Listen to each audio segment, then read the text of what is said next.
Hello, everyone. Welcome to our series, Zen and the Art of Poetry by Women. We are so happy to be doing this. We've been working on our Zen tonight. We've had a few more technical challenges than we've had in our past six sessions, but we're really excited tonight to be hosting this. FIU, Miami Beach Urban Studios, hosting this with the Betsy, and I'm here with Deborah Briggs from the Betsy. Deborah. Hello, everybody. It's a pleasure to have you here tonight. We're just delighted. This is our seventh salon, and we're excited that people are continuing to join and that we're growing this community. I just wanted to take a moment to thank our supporters, in particular our support for the closed captioning that we're doing. Which is really thrilling to us because it allows us to address a mission that both FIU MBUS and the Betsy have, and I know SWIM has, which is to be accessible with what we're doing to everyone, to as many people as possible. We know it's not still everyone, but at least we are able to reach people who are hard of hearing tonight. I also wanted to thank the City of Miami Beach for the support it provides for MBUS and the Ocean Drive Association for all the advertising of this and airtime they've given to sharing news of what we're doing with everyone. And also the Arts and Business Council, which has championed us in so many ways. So without further ado, I want to pass the torch now to, I believe, Catherine, who's going to introduce our readers for tonight. Thank you all for coming. Thank you so much, Deborah. Thank you, John. Hi, everyone. I'm Catherine Esposito-Prescott, along with my colleagues, Jen Karetnik, there she is, and Carrie Dad Moreau-Grenlier. We are Team SWIM. We support, celebrate, publish, promote women writers at every stage of their career. To that end, we have this beautiful reading series with the Betsy. They've been our cultural partner from the get-go. And then we also publish a poem a day at swim.org. in a journal called Swim Every Day. So thank you so much for joining us for our third of 4 virtual poetry readings / salons. So how it'll work tonight, many of you who have been with us know, the poets will read for about 10 to 15 minutes, and then the reading will be followed by a Q&A salon style conversation. So if you have any questions to send to the poets or about their work during their reading, you don't have to wait until it's over. You can send your questions through the chat through to Jen Karetnik. She'll be waiting there, gathering your questions, and then she'll lead the conversation when we're done. And then Carrie Dad will close us out. So tonight, we're excited to bring you 2 fine poets, all of us broadcasting between 3 different states. We're in Miami, Florida, and then please welcome Sonia Greenfield, who's in Minnesota, and Cynthia Atkins from Virginia. So I went over the format. You know that this event is closed caption, which we're so thrilled about. If you'd like to see the captioning as we go along, you can go down to the bottom of your screen, click on captioning, show closed captions, and then you can also view the entire transcript as we go on. Also, everyone now is Zoom fluent, I think. But we find that the best way to watch tonight's event is in speaker view. So if you go ahead and click on that, then you won't be distracted by the Brady Bunch view. Okay, that's enough about how this is going down. So thank you again for being here. We're going to introduce the poets right before they read. And we'll also post some links to where you can buy their books in the chat. And I was just going to add one thing. Can I just add one thing? Yeah, I will please. be putting a background of the poets' books on my virtual background, and that's something. So watch for me if you want to see what the book cover looks like. Fantastic. So you have the book covers there, and you'll have links in the chat. So our first reader tonight is Sonia Greenfield. Sonia is the author of 2 full-length collections of poetry. Let Down, released in March, was selected for the 2020 Marie Alexander series and published by White Pine Press. Her collection, Boy with a Halo at the Farmer's Market, won the 2014 Cod Hill Poetry Prize and was published in 2015. Her chapbook, American Parable, won the 2017 Autumn House Press Coal Hill Review Chapbook Prize. Her work has appeared in many, many places, including in the 2018 and 2010 Best American Poetry, Antioch Review, Los Angeles Review, Massachusetts Review, and Willow Springs. She lives with her husband, son, and 2 rescue dogs in Minneapolis, where she teaches at Normandale College. Please, everyone, welcome Sonia. Thank you. Thank you all so much. I do want to start by thanking all of you at Swim, Caridad and Catherine and Jen. Thank you so much for inviting me to do this. Thank you to the Betsy and to FIU. I feel really honored to be here. So I'm going to read from Let Down, and just to give you a little bit of an introduction to the book, it is comprised of 64 prose poems that are numbered and not titled. And so one way to think about the book is that it is one long book in sections. And so when I'm reading it to you, I probably won't do a lot of introductions in between the pieces, because the book does sort of function as a narrative arc. So since there's no titles, there's no need to sort of disrupt that flow. And also just to give you a little bit of an introduction to the book itself, it's about motherhood, and it's about infertility, and it's about my son's diagnosis, first of epilepsy and then of autism. But all of that sounds like the book is going to be like a bummer, right? But also the book is about joy. And so I wanted to, and it's about the concept of practicing gratitude, sort of the way a yogi practices yoga, and that it has to be an everyday kind of practice. So with that said, I'll go ahead and get started. And so, yeah, I'm going to start with number 4. I want to describe it, to tell the whole story, but the birthing suite and its muted walls were details lost in rage. And the Joni Mitchell I played, the candy of her voice, could not be heard over my retching. That all the ways I thought I had prepared were like closing a sliding door on a tsunami, that I couldn't listen to myself whimper anymore, the anesthesiologist floating to me like a goddess in institutional blue, while I leaned over, trembling, as the thick, blissful needle slipped deep into my back while I hugged the ball of you. How this is the point where what was should overlay on top of what should have been. That your heart decelerated, machines binged, and your father fetched the nurse. That nurses and doctor rocked my dead legs back and forth to dislodge you. That I had to push you out before full dilation, my cervix tearing. And the doctor was stitching for so long, and you, glistening violet, looked me in the face. And the minute you latched on, I became remade in your image. That I would have liked to do it again, but by the time it was possible, I couldn't. Number 5. I can't help but make symbols of them.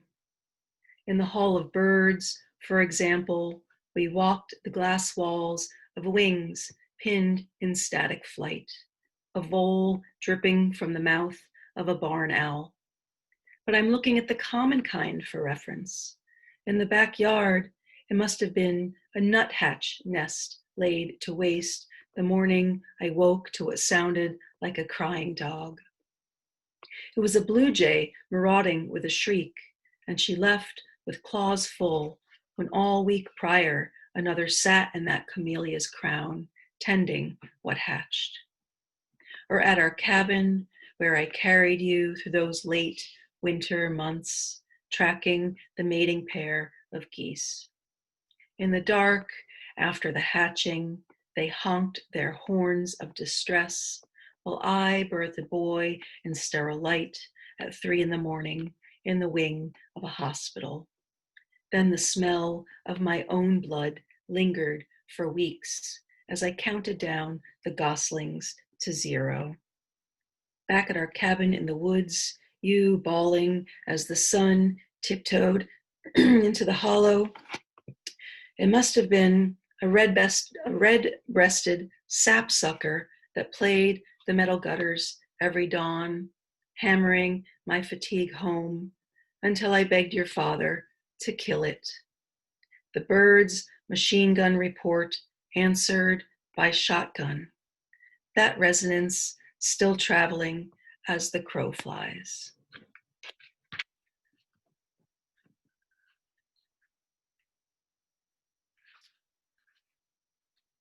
And then I'm going to jump forward to 18. So also the book has the second person running through it. There's a you in the book. And so the book is addressed to my son. Well, maybe you've already figured that out by now. Number 18. We search the spring for carnivals and find St. Charles and Toluca Lake. So we go, as if we could drive by all those neon rides, etching their geometry onto the sky. Dirt on our feet, a shattered rainbow of raffle tickets, confetti, the ground, and kiddie cars turn you in tight circles twice, punctuating your dusk with delight.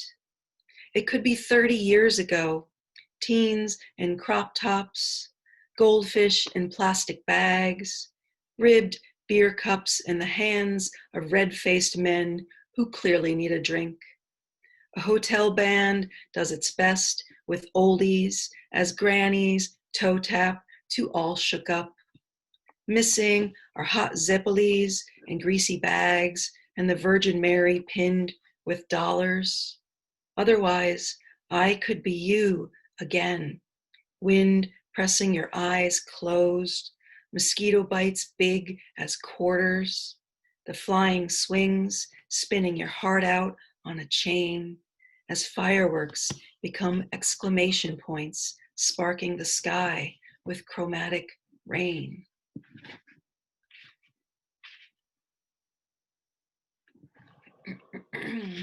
I'm jumping to number 23.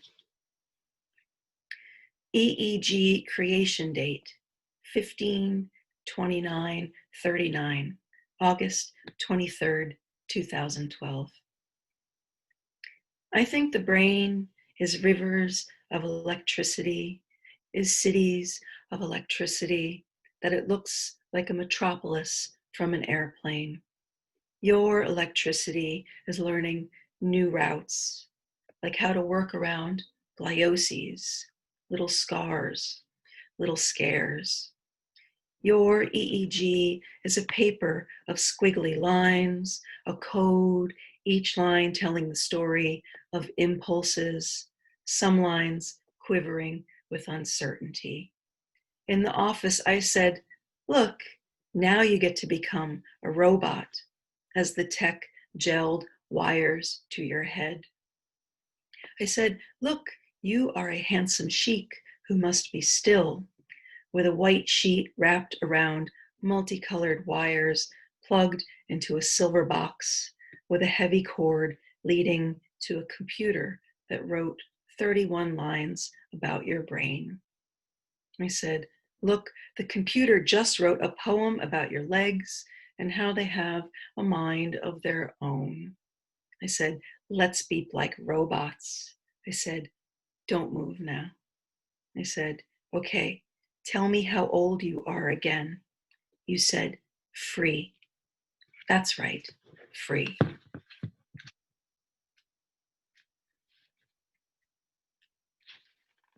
Really jumping ahead now to 47. Deja vu was the same bright red gem of blood on the toilet paper, the same profound cramping, the same newsletter saying my fetus was the size of a poppy seed.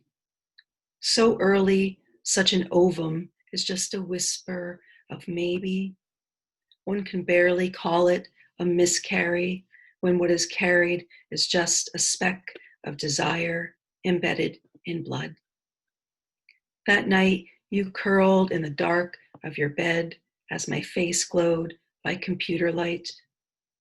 I haunted websites for grieving mothers and clicked on pictures of lost children to let mourning sicken me, to make me retch, to let it draw out every last clot. Those babies belong to others, but I have no faces for what I lost. So I co-opted eyes and smiles frozen in photo time. Eyes and smiles, not mine. So I just have two more, and I would like to allow my son to step forward and speak to you for a minute. In number 54, you say, I don't want to calm down. I want to calm up. I say, I need you to be patient. And you say, being patient is not available. You say, I'm upset because my other nostril ran out of batteries. I say, you're cute and I love you. And you say, I'm cute and I love you too. You say, when I grow up to be a flying pest, I'm going to guard your apples. You say, when I was a baby, I had cutie marks. And I say, and now you have beauty marks. And you say, I have beauta marks because I'm beautiful. You say, I coughed up my tummy. You say, does this splinter make me look fat? I ask, what do you want for breakfast? And you say, I want silver linings for breakfast. I say, I love you. And then I ask, don't you want to say, I love you too? And you say, I'm loading, Mama. You have to wait. You say, Mama, I want to drink a case of you. And I will finish with number 61. All those years adrift in our spaceship with its weird silvery angles and odd pinging. But now this therapy office where we have landed feels a little like your home planet. How good it is to be surrounded by creatures who look just like jostling boys drawing math figures onto the air as if it were a plane of paper and their fingers were markers made of magic. When the front door to this lobby closes with a quiet click, you twitch your way in and grab a wand from your pocket. Well, not a wand, really, but a stick of lightning to draw constellations on the ceiling. Well, not a stick either, to be honest, but a mind that makes these things out of dendrites and synapses, while the rest of us, from the duller part of Earth, act like we're the clever ones. Thank you, folks. Thank you, Sonia. That was beautiful. So our next reader is going to be, and if you have any questions for Sonia, please send them through the chat to Jen, okay? Our next reader is Cynthia Atkins. She is the author of Psyche's Weathers and In the Event of Full Disclosure and Still Life with God. Her poems have appeared in numerous journals, including Alaska Quarterly Review, Apogee, Bomb, Cleaver Magazine, Cultural Weekly, Denver Quarterly, Diode, Florida Review, Flocklit, Green Mountains Review, Los Angeles Review, North American Review, Rust and Moth, Sweet, A Literary Confection, Swim, Tampa Review, and Verse Daily, and has been nominated for the Pushcart Prize and the Best of the Net. Formerly, Atkins worked as the Assistant Director of the Poetry Society of America. She has received fellowships from Breadloaf and the VCCA. Atkins teaches creative writing at Blue Ridge Community College, and she lives on the Maury River of Rockbridge County, Virginia, with her family. That sounds lovely. Everyone, please welcome Cynthia.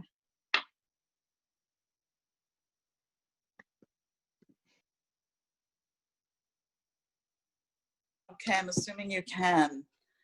Hello from Rockbridge County, Virginia. Hello to all my peeps out there that have come, Luddite and all. I got here. I almost missed the reading myself. My husband and I were both trying on both of our computers.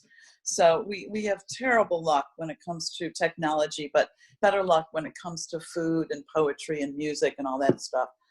I just want to thank Catherine and Jen for all they do at SWIM to support their women writers. It's truly amazing. I say this all the time, kind of maybe to ad nauseum, but to have a venue out there that's out there looking to see where you've published in another journal, and they let everybody know that you've published in that other journal, and they are writing poets themselves, and the amount of time they contribute to, it makes me weep to think about how much they do for us. So I just wanted to shout out to you both. Thank you. It's a labor of love, I know. And also to the Betsy Hotel. I was hoping to see you in person. And I've been just gushing over your website. It's just such a beautiful place. And the conjoining that you do with the arts and literature and bringing all this together in a kind of fashionable, boutique-y way is very cool and something very different, special for me. So thank you all for all the work that you did in putting this reading together. I know it's a labor of love and it's a lot of work. I'm going to be reading from my brand new book, Still Life with God. It came out March 11th, the very day my husband looked at his phone and saw that March Madness was canceled. We were in a restaurant celebrating my book, and at that moment, we knew the world had changed a little bit, like this was different. And it was ironic to me because so much of this book, I write a lot about mental health and body and self. In my last book, I was writing a lot about family and mental health. For me, a lot of this book was moving to the mental health of our culture and how we perceive who we are in this very new paradigm of social media, which for the life of me, I still am not used to yet. And I'm still, I guess, writing this book to figure it out. But so much, I felt like maybe it was moot after now we are completely dependent, COVID-19, on social media.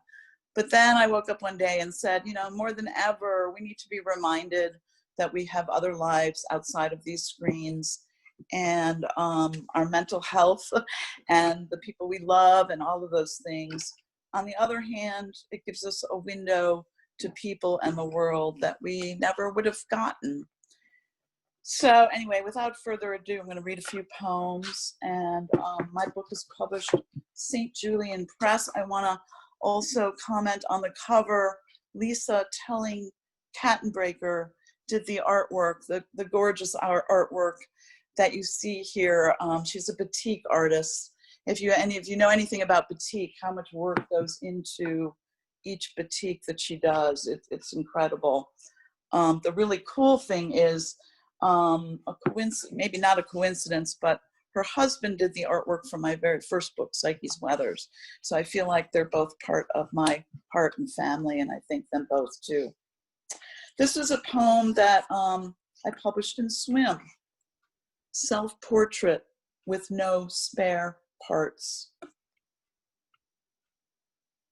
It has been steam cleaned in 10 states, slapped by a mother, spat on by a boss. This is how everything is fine until it is not. It changed its mind like umbrellas brought on all the wrong days.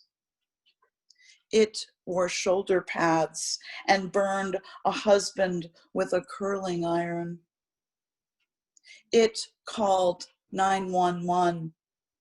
It did what it had to do. It held your bag of hygiene, oily perfume, rotten teeth. Joy and pain live on the same street. It has an expiration date. It hung in the closet like a bad check. It flagged all the pools of blood and the grief of mothers. It was a dirge of old wars and vacant parking lots. It was the place I sat alone and cried all nightmare long. It is a junkyard clock with dog-chewed hands. It is God mouthing the anthem I never learned. It gnawed at the windshield made of rain. It sat in a diner all night long, waiting for the Lord or the guy with a day job to take his knife home. This is the lake that lives within the skin, that lives with an illness that dangles like a yo-yo on a string. And another body beget out of mine, long and wide as the Rio Grande. The body just wants something loyal and divine. A dog's eyelids fluttering in sleep.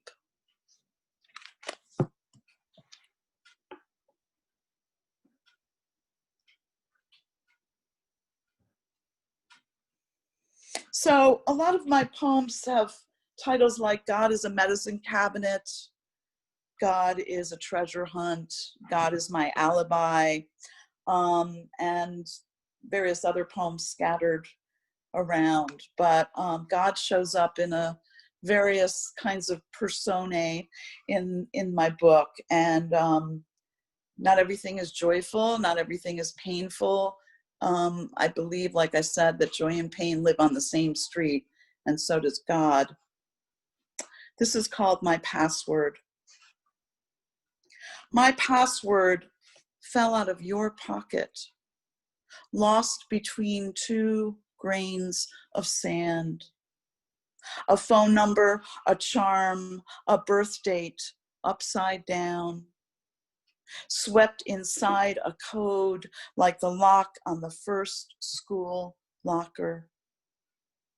Now dormant in the 7th drawer on the 7th floor, in a hotel of man whores, gone off with the earrings and the hose, shoved in a box someone left at a potluck with a forest of Bible thumpers.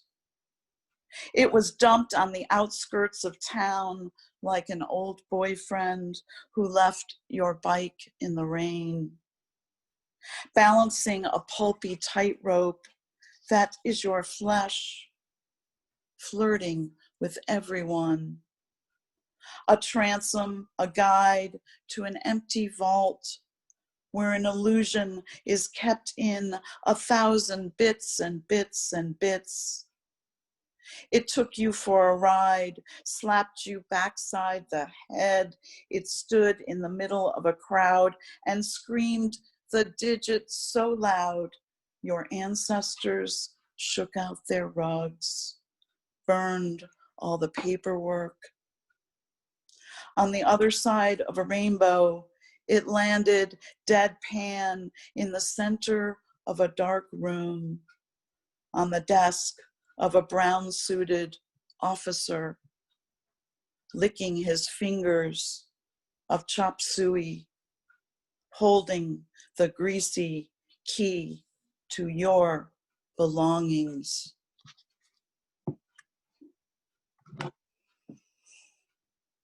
I've done a couple videos lately, and that is kind of an interesting, different venue. I've taken some pretty landscapes out in Rockbridge where I live.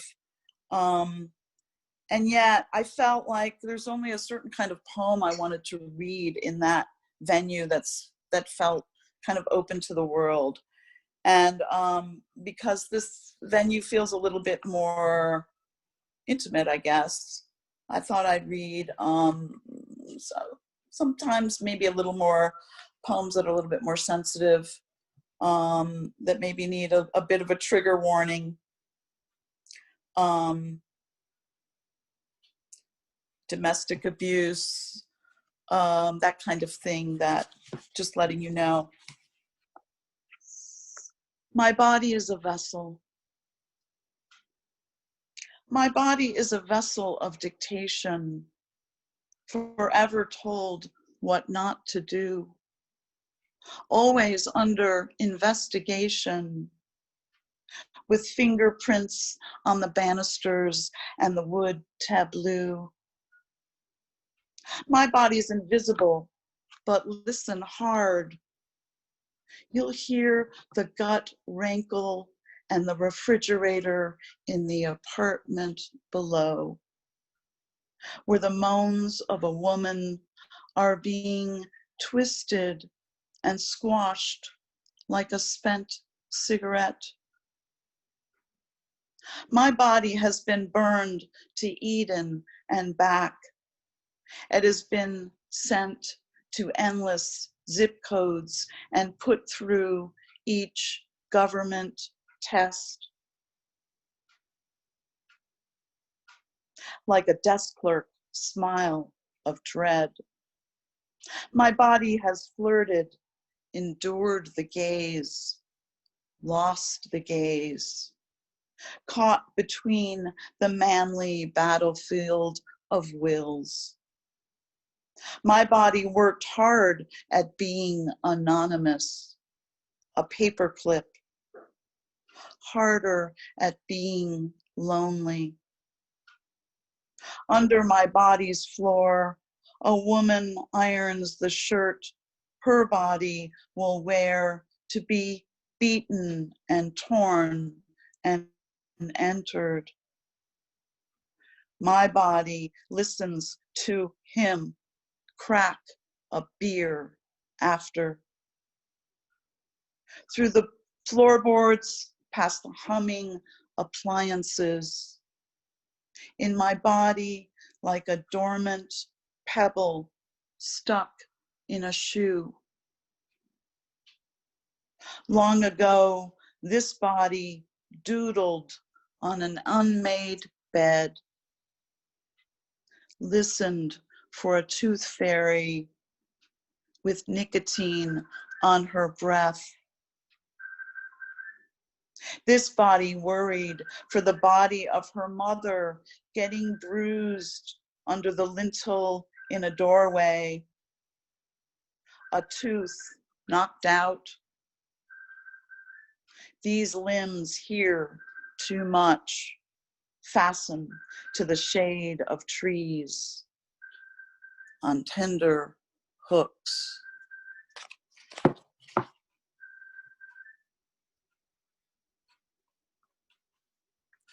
One of the things that I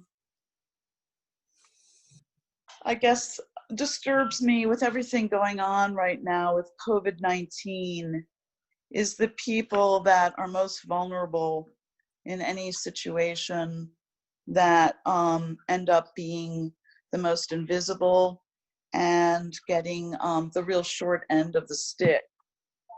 Big Striker is on. Big Striker is on. Oops. Big Striker is on. Honey. Hi. So, one of the things I think about in our long history is, one, slavery, white privilege that I live every day in a world that I don't have to worry about my white son getting in a car, other than him having a car accident. I don't worry about him being shot, by a police officer. So I can't even imagine that reality. So we have a terrible issue of slavery, and then bring it up to more contemporary times. Last 40 years, we had a drug war in which Black and brown people were put into jail for the last 40 or 50 years in what I would call another slavery that, kind of hit our culture. And now we are hitting with COVID-19, and the people that are being asked to go back to work are, of course, the most vulnerable. So this poem is about, growing up in a world, high school, where kids went off to college and other kids went to jail, according to where you lived in your grid. God is my alibi. Abide with me, the night shadows, caterwauling on the walls, lava lamp red as the squad car pulling up to the curb. Inside, a fish tank shifts, precarious, colors dizzy in a kitchen of bodies without form. Pot partying. I made out with my boyfriend as our friend gave his hands to be cuffed into silence. Whispers in the next room. All said and done, Willie sat in jail for an ounce of stale attic mouseweed. We went to college, to Cavill in a dormitory of freshmen. My smoky boyfriend kissing me prickly as hemp.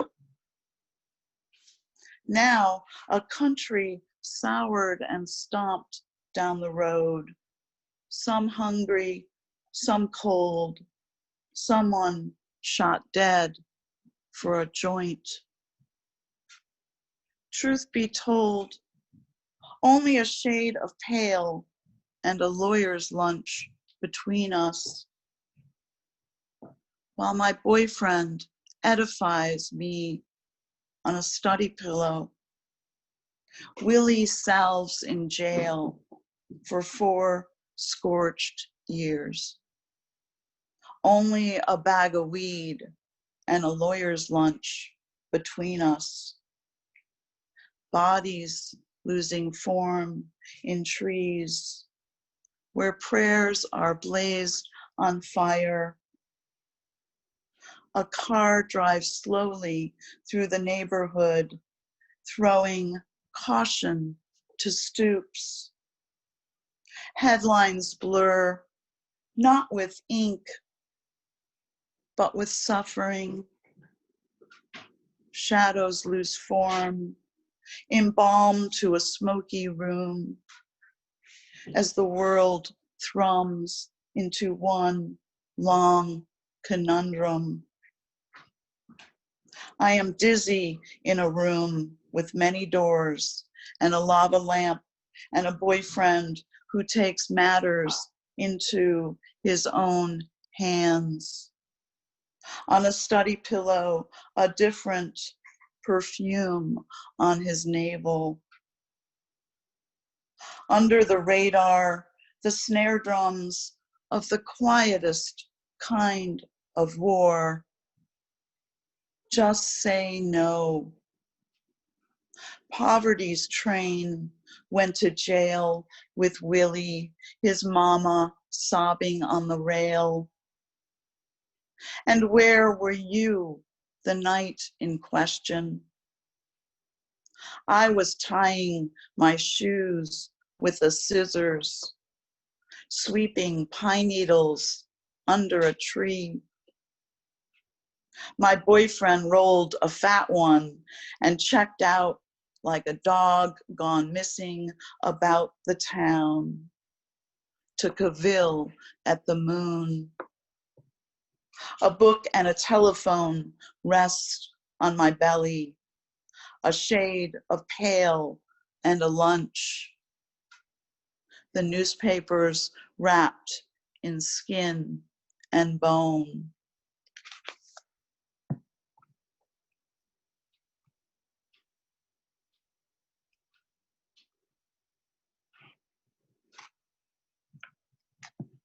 Okay, I'm going to read just a few more poems. I know that Zoom readings are not quite the same as being in a real room, and you can only pay attention for so long. And so I appreciate that you all are here and paying attention like you are.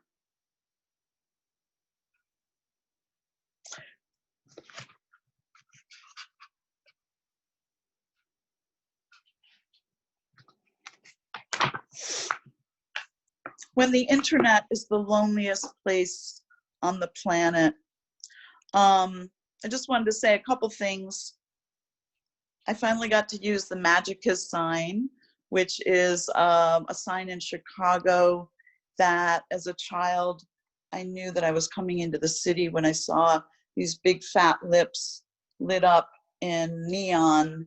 And at night, you'd see this big sign up in the sky with the Magicus lips. And I knew I was entering the city.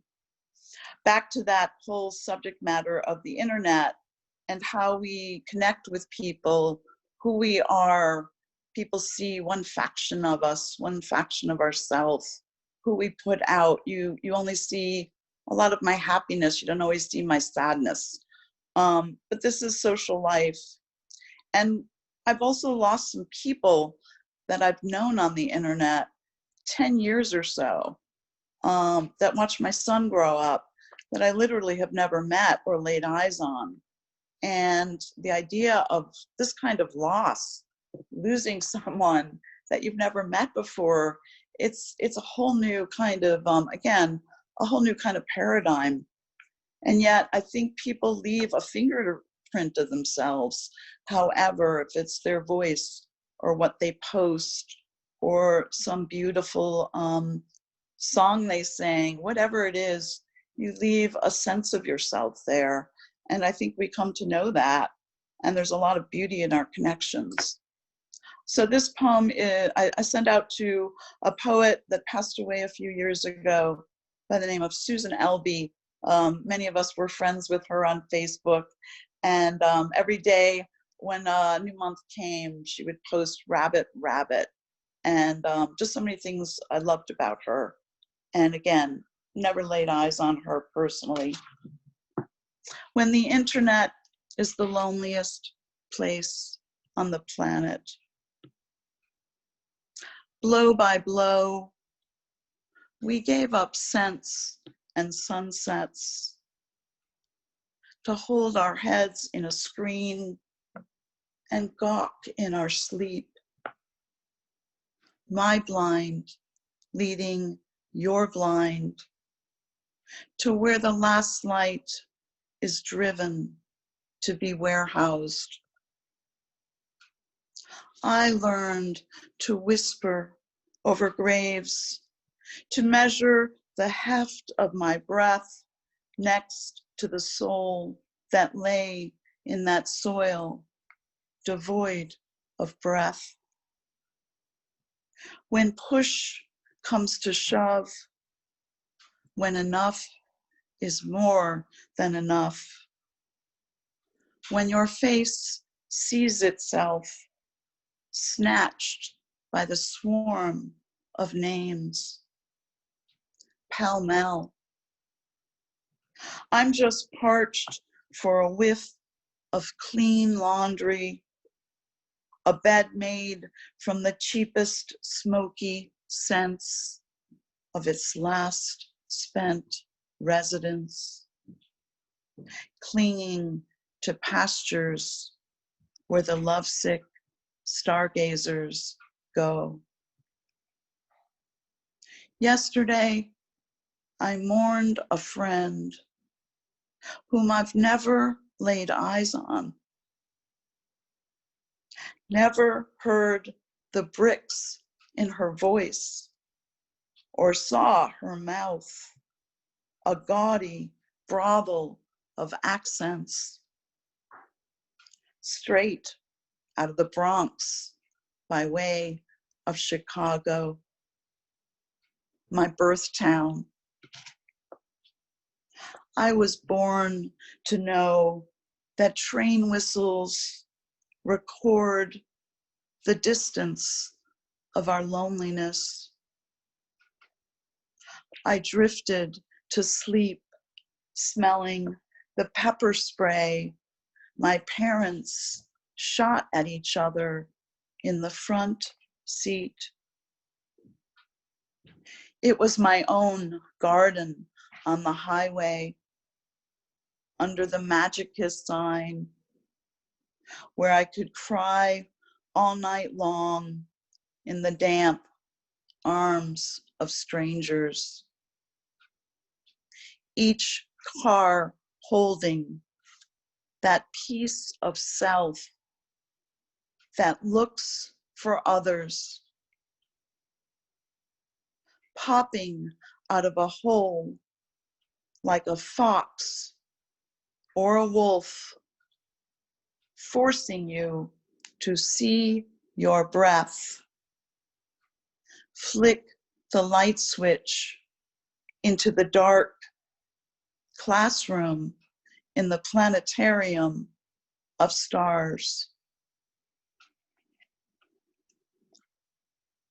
I'm going to end with one more poem.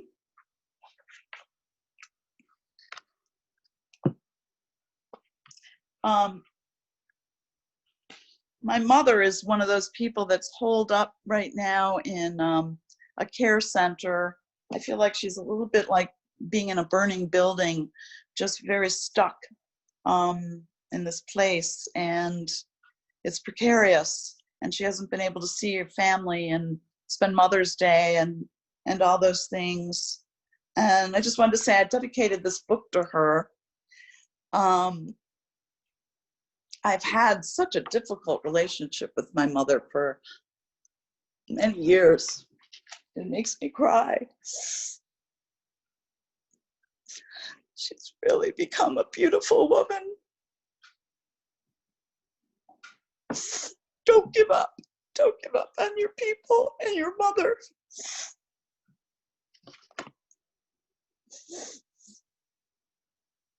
This is a hard poem too, so I'll try to contain myself. Mirror, mirror, with an epigraph.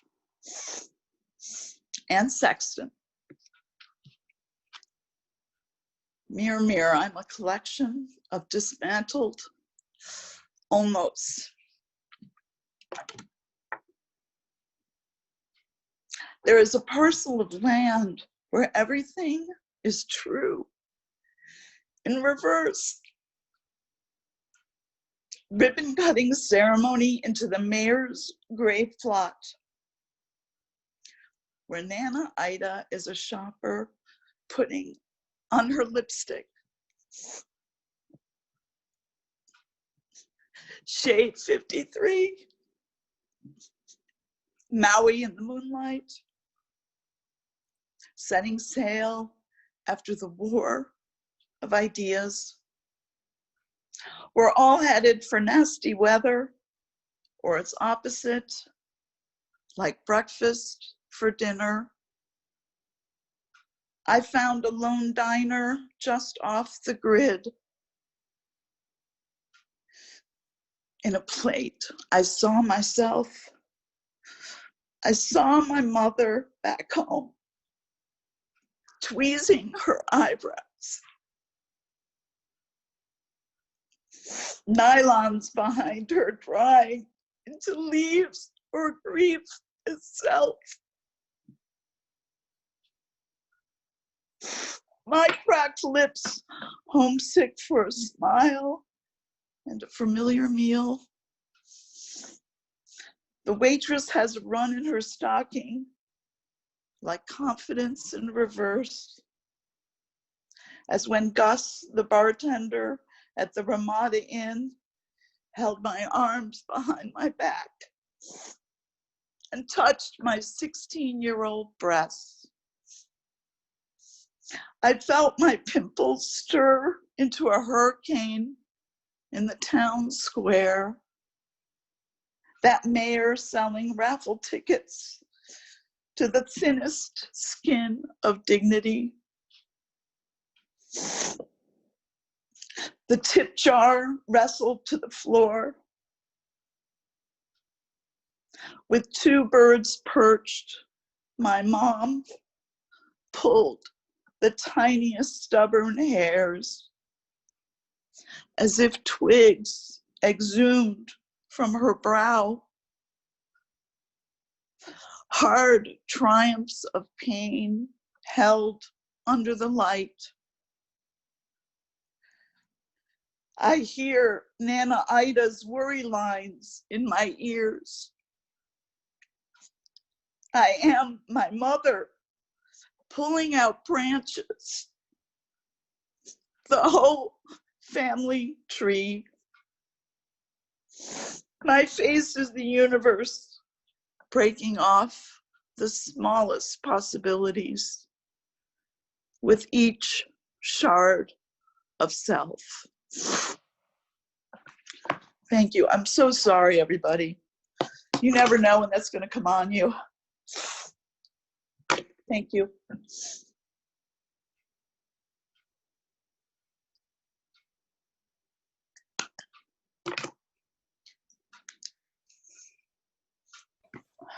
I've never done that at a reading, so something must have built up there. Quarantine. Never. You guys must have made me cry. It's all your fault. Thank you all. Thank you. Thank you. Okay, so I you guys can hear me, right? Yes. So I do have some questions for you. Both excellent readings. I think we're also like really blown away by both of you. And I think because there have been some very heavy subjects tonight, I have some very interesting questions. So to start, I have one for Sonia, which I'm not sure you can actually answer because I'm not sure that your son is really old enough to understand poetry yet, or even the fact that you're writing about him. But the first question is, how has your son responded to your poetry?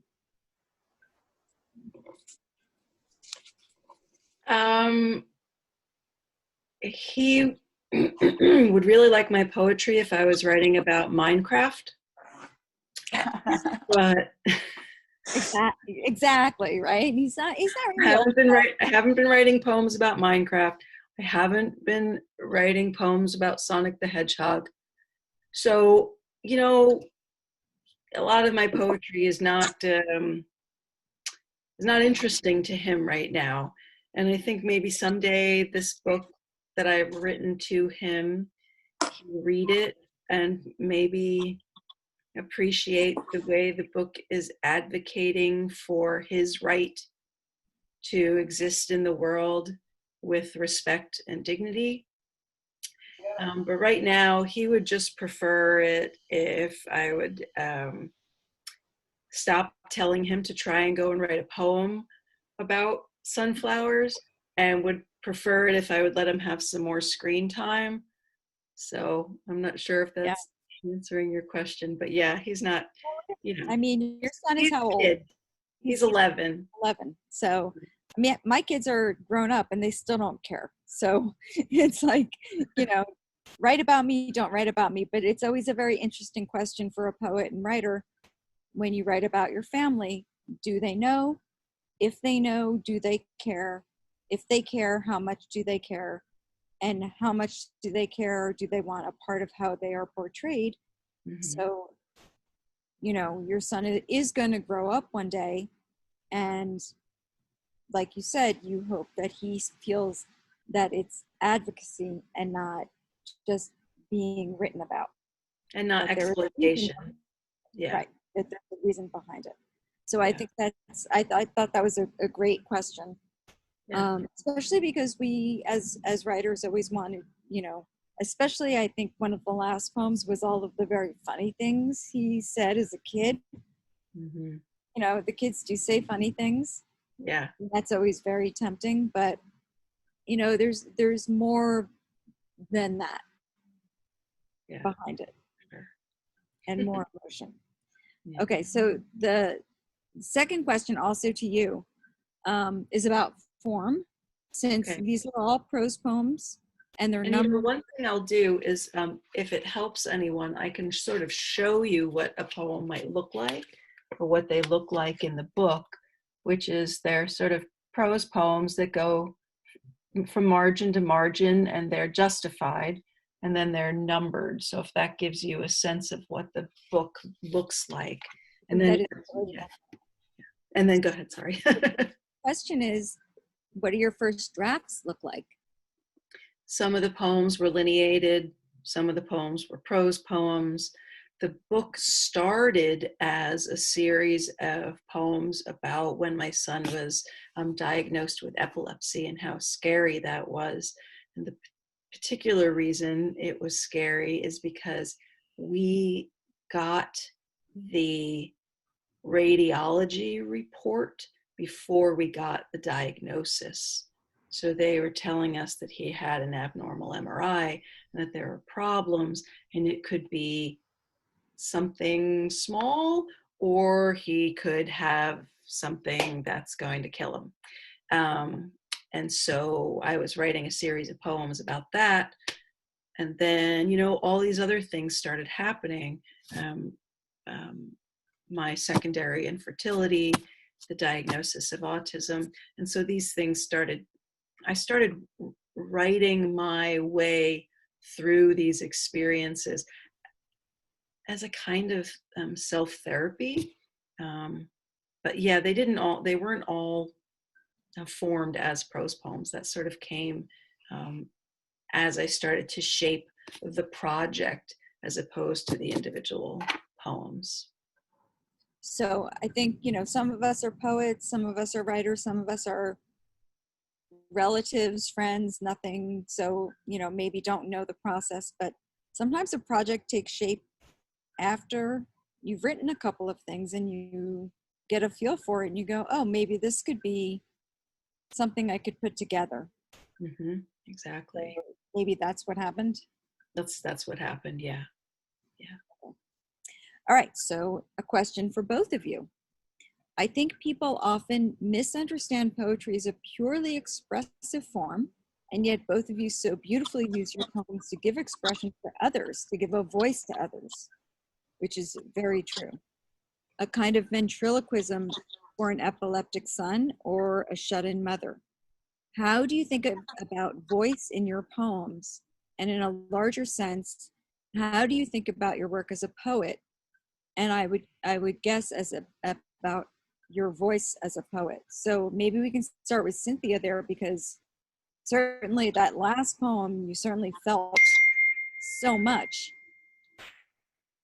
And maybe Absolutely. we're almost at 8, so we sort of do have to wrap it up. But let's get a very brief response. But I think that's a great question. I think it's a great question too. And I feel like a lot of people who don't read poetry a lot come to a poet's work thinking that every poem they write is directly from their own experience, biography. And it might be true, it is maybe true with some poets. With me, it comes from my biography, it comes from my imagination. And I feel like I work with many different voices. They're all, of course, mine, because they're my creation. But I work in persona a lot. And I also work in a composite. You asked the question about family. I've written a lot about family. I try to write about my family and family in an iconic way so that it's not completely investing in someone's privacy, that it's my sense of pain and not necessarily their pain. And I feel like it's important for me. It's also very important for me in thinking about my book that people out there are reading it that don't know me personally. That is for me, a huge thing, because as soon as everybody I know reads it, knows me personally, they're reading all these stories into it and what they know. And for me as an artist, I need to think of my poems as outside of me and my life, but an objective thing, so that the people that don't know me are just reading the poems on the page, not reading the poems and then thinking about me, my biography. And that's just something that's always been really important to me, to think about how I think about my work. I don't know if that answers your question. But Absolutely. But just a very difficult objective. I mean, everything is so personal when you write it, but then you make changes, you change some details here, you change a little bit of an adjective there, it changes the personal into a more wider, something that can relate to everybody, and it no longer is your personal story. exactly. Yes. What do you find? Yeah. You think that's true? Like, how you can, maybe you're speaking for your son, but you're also speaking for maybe other people's sons. I'm sorry. Am You I speak for your son, but also other people's sons? my feeling about this particular book is that it is my very intimate experience with my own son and my own experience with infertility and miscarriage and what it means to lose and gain and what it means to understand truly what gratitude is. That said, empathy is the thing that allows us to take somebody else's story and read it and see our own experiences through that lens. And so the reason that I wrote this and put it out in the world is that I recognize there are other people out there who, if they haven't experienced exactly the same thing as me, they certainly have experienced their own kinds of loss, maybe related to motherhood. But also in terms of voice and in terms of making a book like this that is incredibly intimate, we all know as writers that there is a partition between the story and the crafting of the story, which is basically like, now I have to take an objective eye and put it toward my own story and craft something that's for a reader, right? But this book is in a lot of ways very different from some of my other work, which is much more about sort of me in the world, using the concept of empathy to understand other people's experiences. So I don't know if that answers the question, but yeah, it's about my son, but maybe other people will read it and go, hey, I totally get that.